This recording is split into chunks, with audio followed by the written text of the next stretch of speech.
In flashlight enthusiasm, the ultimate grail is to take flood and combine it with throw in a single handheld device.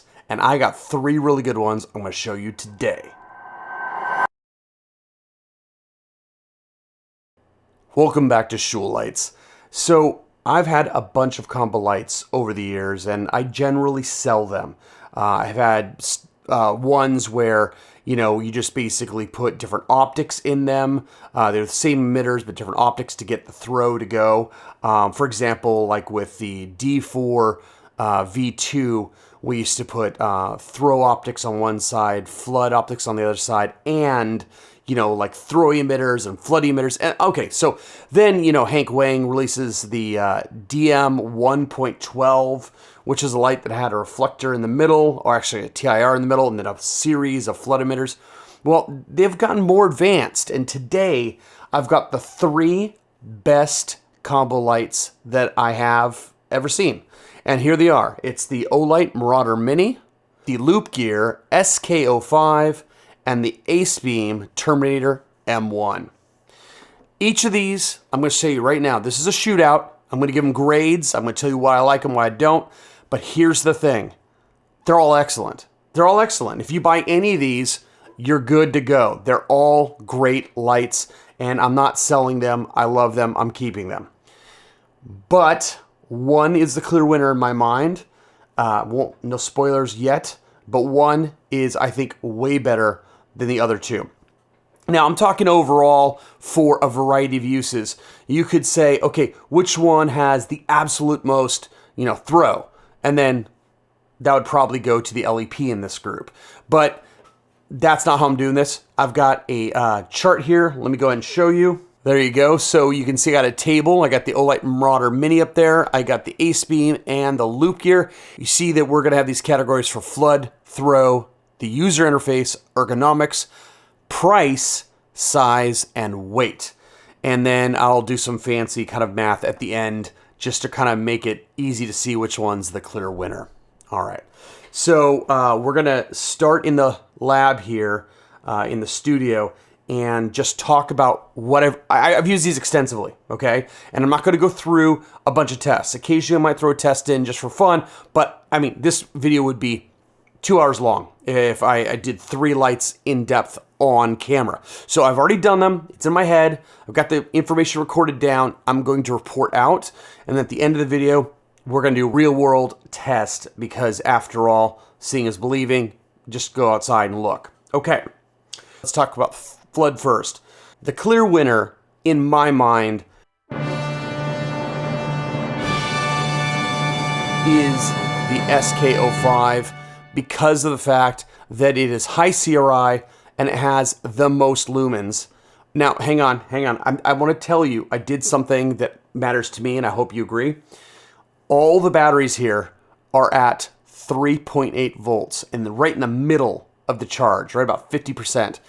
So here, I got this gripe where some hot rods will look great right at 4.2 volts, and then when they drop past, you know, a certain amount, they just won't put out anymore. And that's, you know, Olight's kind of guilty of that. We can argue about why, but the Olight here won't even kick into turbo when the battery drops past a certain voltage. It's like the mode doesn't exist. So what I got is I got all 3 batteries at 3.8 volts, and we're going to run them like that. Now, if you take a look here, this guy is a flood winner because it's high CRI, and it's the Pro version, so this Nichia 509A at 4000K, and it does 2000 lumens on flood, compared to the Ace Beam's 1400. These are both triples, they're both Nichia, they're both 591A, and they're both 4000K, but for some reason, the Loop Gear puts out 2000 lumens, and the Ace Beam only puts out 1400. It might be, actually, because the LEP takes up so much space, there's a single cell in here, and here there's 2 cells. Not in series, though. They're in parallel, but there's 2 cells. That might be part of it. And also, then this one is the bottom of the heap because, first off, the beam is kind of like contained. It's not as wide as the other 2, which for flood, you want it wide, right? It's kind of in the middle. And it's low CRI, poor tint. So it's not my favorite. Another thing I'll point out, honorary mention here about Flood, and another reason why this one is the first place, is it also has this side light right here. So if we turn this, you see there's a side light there that indicates the battery, and you can see it's halfway full. And if I turn it like that, you can see there's a side light, and you can change the brightness. It's a really cool feature. And also, there's different colors here. All these different fun things you can do with the side here. So that's something that the other two lights just don't have. You can see that I gave Loop Gear first place, the Ace Beam second place, and the Olight third place. And I got my notes about why I chose what I chose. Now let's take a look at the throw here.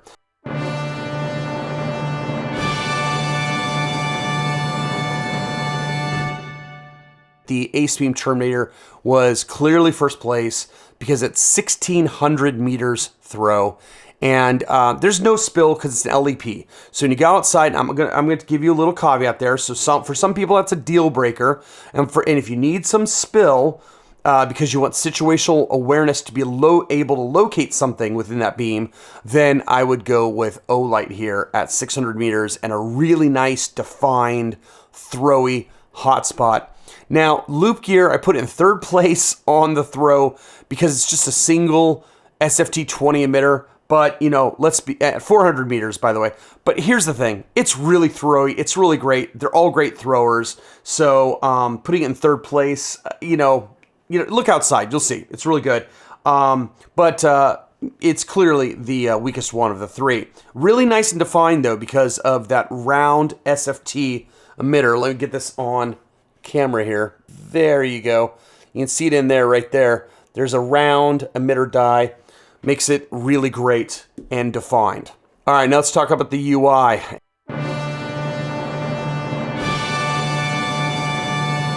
I gave first place to the Loop Gear. It's just the best UI in my opinion. It's just, there's a dial on the side. Let's go over here. Show you. There's a dial on the side here, and you turn it. So this is lockout right here, and you turn it to flood, and just there's a button. You turn it on, and when you rotate this, it goes to throw. You rotate it again, it goes to the side light.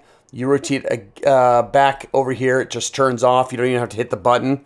There are double clicks and things. So if you're in, for example, oh, by the way, when I go from lockout to a mode, the side light indicates battery voltage. Really cool feature. It's a battery gauge here.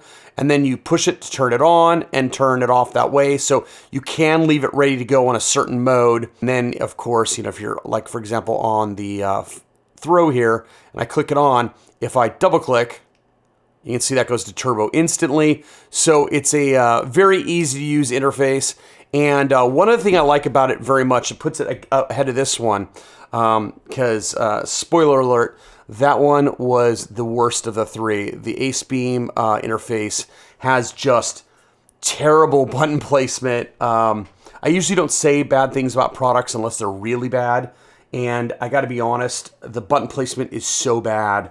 I've had it for a year, and I try to like it because it just of what it provides. The combo is really nice, the LEP and the LED. But the problem is, think about it. First off, it's a little weird, the shape, just the circles. It doesn't really feel great in my hand, to be honest.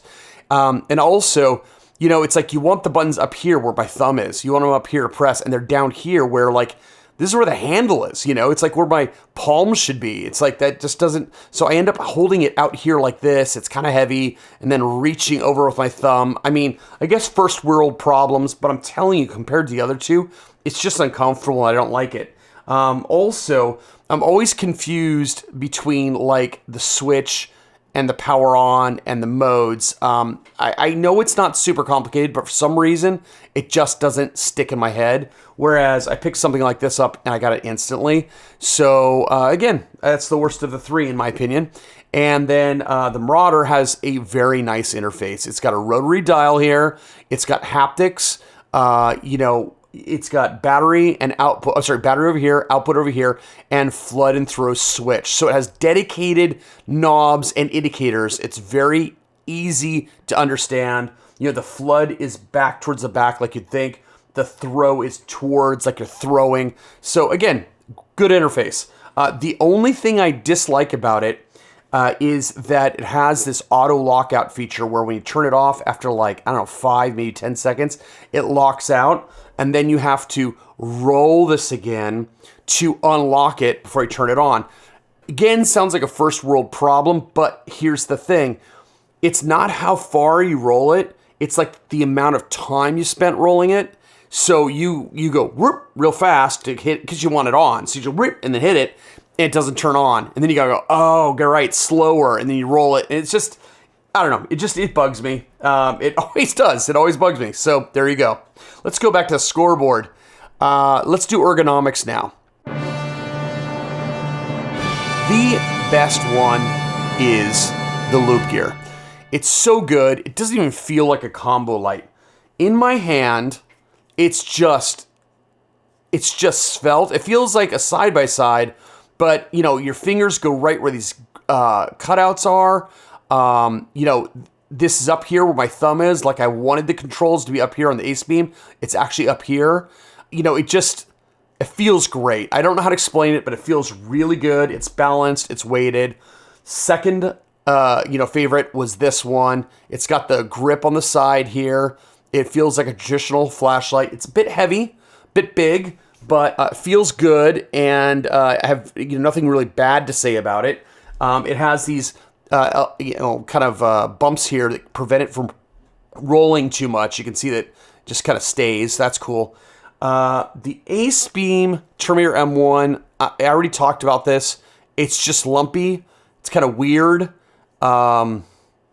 It's a little goofy. I don't like it in hand. I've never really gotten used to it.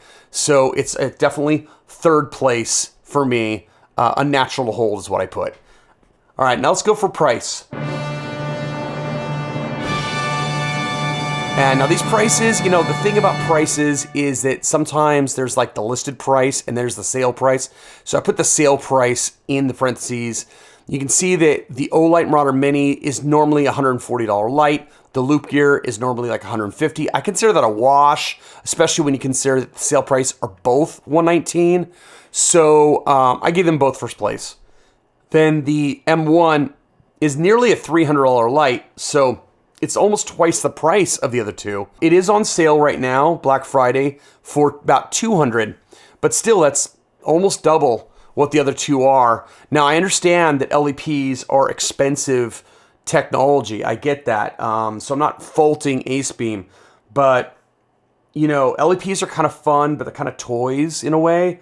Without spill, I've tried to locate like rabbits and stuff with an LEP, and it's rough. You just got this stark spot, and there's no awareness. So LEPs are fun, but not always super useful. And also, let me point out, when you go back to this chart here, that, I really do think that the UI is the worst. And I'm going to say that that's true because I'm just talking about the situational awareness, the spill to find something. Well, this is the one that you cannot turn, actually, two of these, you cannot have both elements on at once. So I cannot have the LEP and the flood on at once. So there's no way to kind of solve the inherent problems that an LEP has. Now, the Marauder Mini, you can't have both of them on either. But the good news is that when you're in the throw component, it's an aspheric LED. So it does have a certain amount of, spill. And so that works. Now, the loop gear's got them all beat with the fact that, check this out, if I have it on any mode here and I press and hold from off, you see both sides come on. So from any of the LED or modes here, just press and hold. Let me see if it does it on the side light. It does. So any mode that's on, you just press and hold, it turns on both. So that's definitely something the other two should take note of. Let's go back to the chart and let's talk about size. Well, you can see on screen, so you're not going to be surprised when I give this rating, as the Loop Gear SK05 is the smallest and the absolute largest here is the Marauder Mini.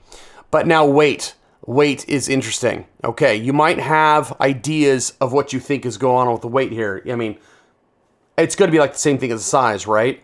And you're not wrong. But here's the thing. There's a little secret in here. You got almost half a kilogram over here, which is really quite heavy. And then over here, you have 175 grams to the 300 of the Terminator M1. Now, let me tell you the secret there. Let me tell you why that thing is so... And by the way, these are my weight measurements. I measured them on my scale over there. Okay, what's the secret? Why is it so lightweight? We'll take a look. Over here, you have a bunch of mechanicals inside, and then you've got a 21700 on this side, right? This one, and this one, by the way, is a 32650. A 32650, a big old chunky battery in here. But here's the trick on this one. Let me show you something. This is kind of fun anyways, too. These two just screw off. They're just tail caps. They screw off. But this one has a little lock right here, a little lock right under my thumb. You unlock it, you press it, and it pops open. It's just fun. I didn't weigh that into any of the things. But look at this. There's two 18650s in here, okay? So you can get yourself, see they got 4,000 milliamp hour in here. So this has 8,000 milliamp hour compared to the 6,500 over here or the 4,000 over there. So, I mean... Or maybe it's a little higher than that. I had to have to look again. But listen, this is clearly the winner. But here's the secret on weight. When both batteries are in, this thing is actually 225 grams. Still the winner. But because it's in parallel, yoink, you can pull one out, you can cap it, lock it up. I'm going to go ahead and lock it up, and it still operates. Okay, here we go. All right, it'll operate on one battery, no problem. And with one of the batteries removed, it is feather light. 175 grams. I mean, that's like how much like a titanium custom would weigh. A little small 18350 with like a fancy clip is about 175 grams, like a steel flame. So this is really lightweight. So you can see why I'm so excited about it being 175 grams. All right, let's get the totals here.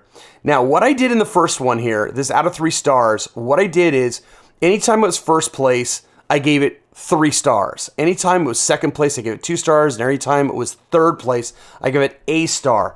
Now, that may not be what you would figure, right? That may be a little like disingenuous because it's like, oh, just because it's third place, it's 1 star. I don't know, man. I'm just doing something here, okay? But I'm going to do 2 things, and you'll see that the data doesn't change much. So let's take a look.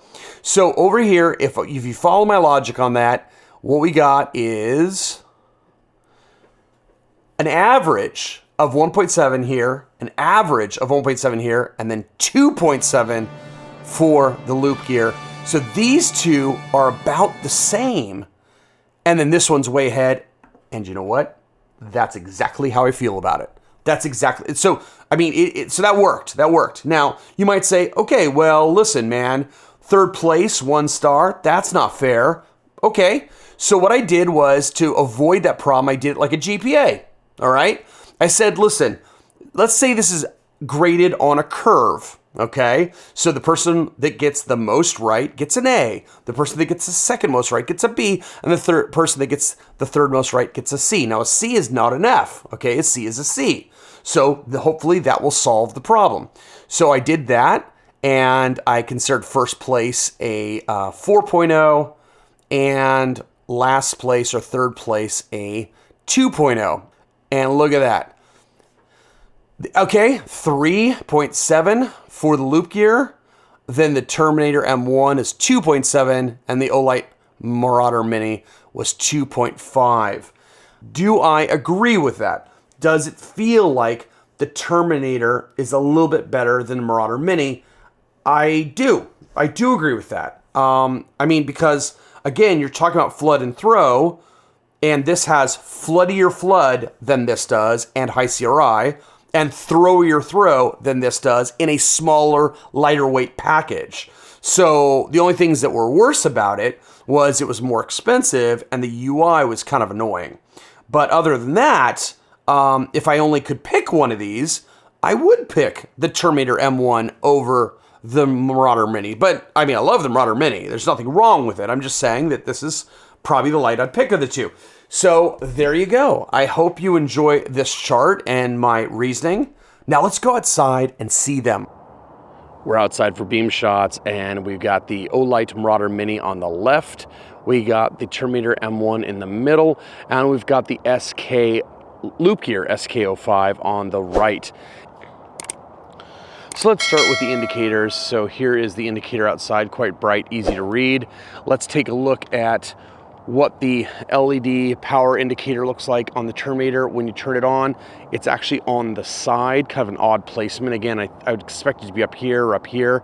And it's green, and then it goes, I think, orange and red.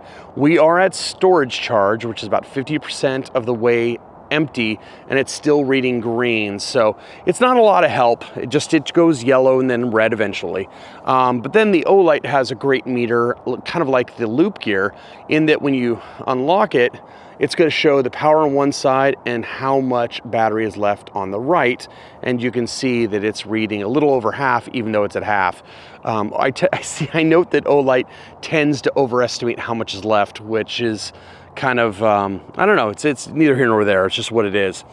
Let's check out the flood on these three. Remember, this tree right here is 20 meters. This tree, the closest one, is not the one we're looking for. We're looking for the one just past it right here, which is 55 meters. And for the throw portion, we're gonna look at the palm trees at the end of the street, which are 150 meters. So let's go straight to turbo with the SK05. And you can see this is 2,000 lumens, and surely it is, and it lights up the street. No problem on this 20-meter tree, no problem on the 55-meter tree. Next up, the Terminator M1 by Ace Beam, double tap to go to turbo, and you can tell that it's very similar to the SK05. A little bit less lumens we saw on the tube, or you didn't see it, but I measured, but it's hardly noticeable. Now let's go for the Marauder. So I gotta spin it, I gotta make sure it's on the back and click, and then we're on the low here, low indicated by this, and I'll roll it up. And you can see it's kind of like directional. It's more directional. Now there's a lot of spill, and it is quite bright. So, but it's just low CRI, cool tint. It is what it is. It's not bad, it just is what it is. All right, the throw portion. So I'm going to rotate 2 clicks, turn it on, and let me make sure. Yeah, I'm on the low for sure. That's the low. Notice how round the spot is. Still hitting that tree. Let's go to medium, high, and double click, turbo. So you can see it is very throwy, and we make those palm trees down there no sweat. So again, even though this was the 3rd place for throw, it is a ton of throw, and that's why I still love this light, even if it is the, quote, last place for throw. It's just so good. Really defined, great thrower with a lot of spill. Now, 2nd place for throw was the Marauder Mini, so let's turn it on, and I'll go to turbo, and you see, oh, this is why it's 2nd place. It is clearly brighter than the SK05. Now, I mean, that's at a cost, and so if you're really, really putting a lot of effort into the throw portion, then you might want to look at one of these two, and that's why I said they're all great lights. But overall, I mean, I just need throw occasionally, and other factors in the light prevail. But this is an excellent thrower, and I want you to notice that when I go up and down here, see how the street here is getting brighter? There is spill even on this aspheric element. So it really helps over something like the LEP. The LEP on the M1 just isn't super helpful, but let's take a look at it. Of course, it does throw like a Dickens.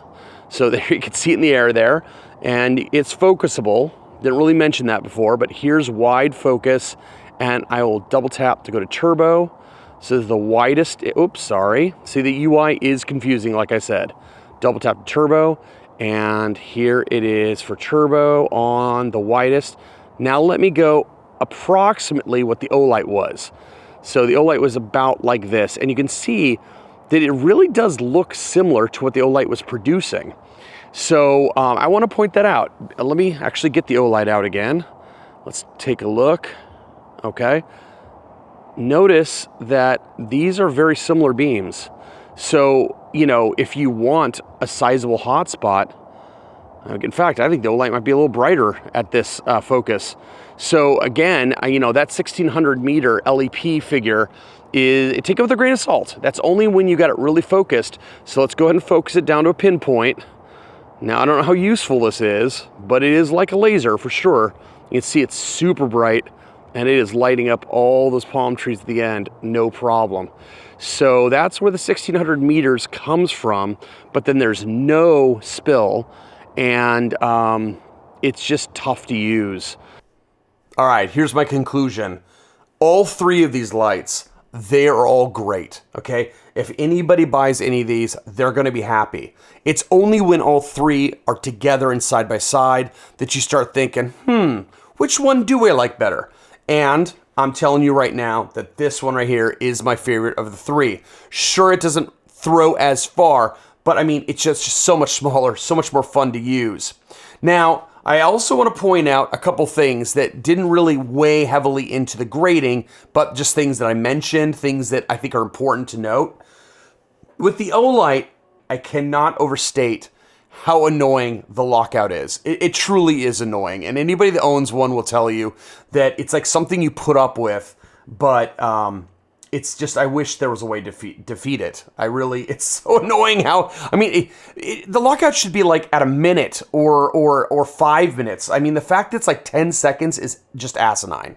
So that really gets in the way of enjoyment of this light.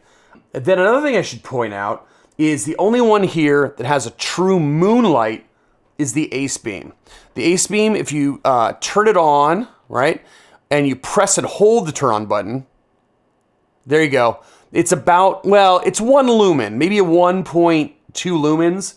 It is, so it's not half a lumen, but I still call it a moonlight. I mean, it's around a lumen. It's the only one that has one. The other two lights have lows. They may even call them ultra lows, but I mean, the lowest that the Loop Gear has is about 10 lumens. I don't know, the Olight's something similar. So, you know, that's one of those things where I love moonlight, right? But here's the other thing. This is not a bedside table light for me. I mean, okay, let's put it this way. Neither of these are bedside table lights. I mean, they're just too big and too weird. There's just no way. The UIs are too hard to use when I'm in my nighttime stupor. This UI is pretty dead simple, and it fits great in my hand. But here's the thing. I gotta throw this out there. While there's no moonlight on it, it's the only one with a side light. So, I mean, you know, let's go to the camera here. You turn that side light on, that thing, that is definitely under a lumen. And it's a nice, even, warm glow. And you can change it to other colors. You can change it to more than a lumen by holding. You see what I'm doing there? So, that side light, instead of it just being fun, it's probably your 1 lumen answer. And, you know, to answer the question of can I get to moonlight from off, you know, reliably every time, the answer is yeah. Just all the way over from lockout and then click it on and it'll start where you left it. So maybe I'm backtracking on that. Maybe this does have a really good moonlight. It's just that there's no moonlight on these emitters. I didn't talk much about the side light, but I do want to point out that if I double click and go to, you know, a red here, I can press and hold and get any color I want, okay? And then, you know, there's pulsing. There's just all kinds of stuff going on here. And when you double click to get one of these modes, you press and hold and you can rotate through sub modes of sub colors. So there is a lot of configuration here. I mean, so many different things you can do. And see, this one I can speed it up, make it really fast. So I just want to point out the side light is a lot of fun.